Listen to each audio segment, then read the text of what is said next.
My name is Meredith Goldberg-Edelson, and I'm a forensic interviewer here. My name is Kristen Farrell, and I'm the Program Director for Hope and Wellness Services.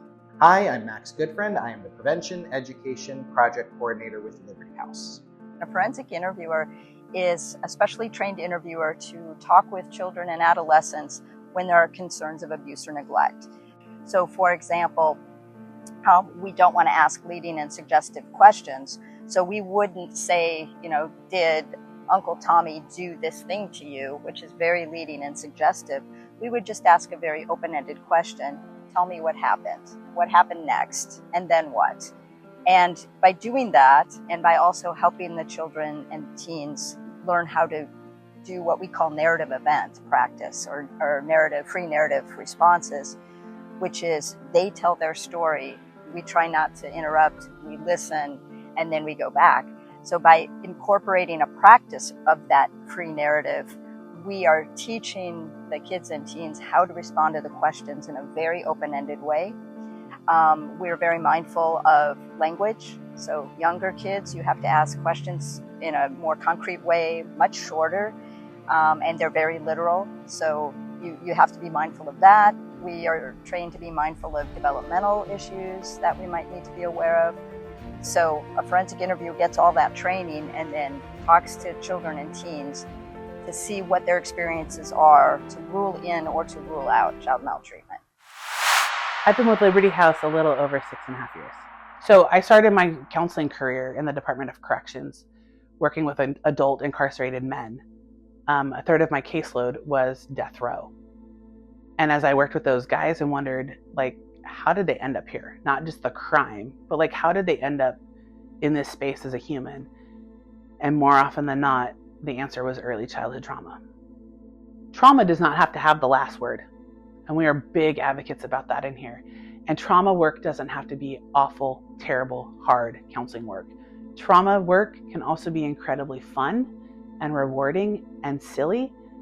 It's just another way of healing those hearts. So we really work hard to balance both the hard work that's painful and the hard work that's also fun.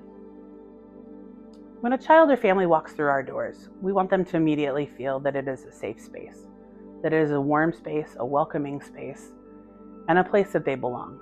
And the way that we do that is just through the simple philosophy that everybody on this team is part of the therapy team, whether they're a therapist or not.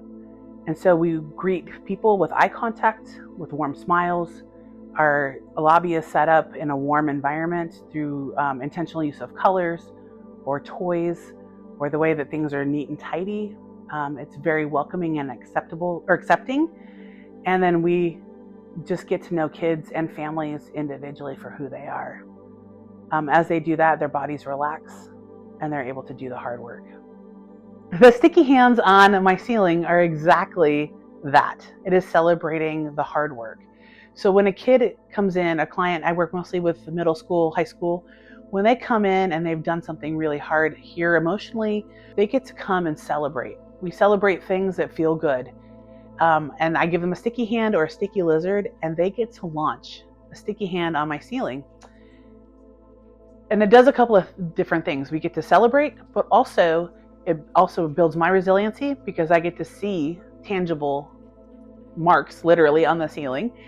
But also the kids come in each week and go, oh, there's 2, 3, 4 more sticky hands on the ceiling. It then encourages them as well and builds their resiliency. I will have been with Liberty House for 3 years this October.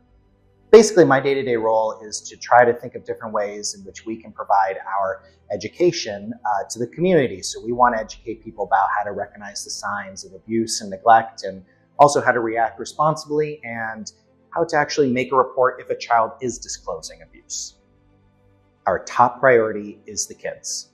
Our top priority is to make them feel welcome, to make them feel safe, and to let them know that this is the place for them to heal. And the way that I do that is I bring my energy and I bring my personality, but I also go out in the community and educate people about who we are so they feel empowered to say, I need help.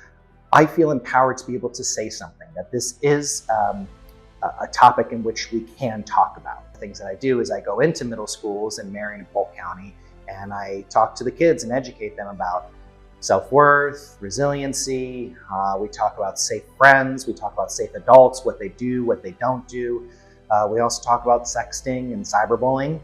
And one of the things that I really want to make sure that I do is create a very safe environment for the kids to be able to share their experiences. And for the last couple of years that I've been doing this curriculum, I've seen a lot more kids feeling brave and empowered to share their stories of whether it's sexting or cyberbullying or being put into uncomfortable or inappropriate situations. And then what that does is it also empowers other kids in the class to say, yeah, that happened to me too, or wow, I'm not alone in this whole thing. Prevention is really important to me because I was an educator for almost 5 years, and I can safely say that I didn't have any of this kind of training before I became a teacher.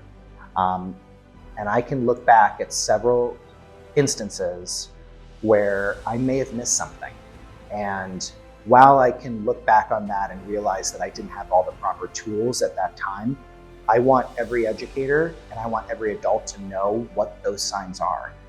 Whether you have a kid in your home or not, we all have a role. And so when we are able to come out and say that this is something that's happening and recognizing that we do have a problem, we can make a solution. And so prevention is really important to me because I feel like had I gone these types of trainings before, maybe I could have helped another kid.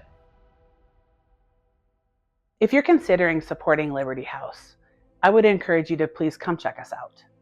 Come see what we do. Come take a tour of our facilities. You will feel the healing energy that we have in our space, both in Hope and Wellness, in the clinic, anywhere on our campus. Come check us out, ask questions, and then consider, how do you want your community to look like in the future? Early childhood trauma affects our entire community. It is not just that one kid.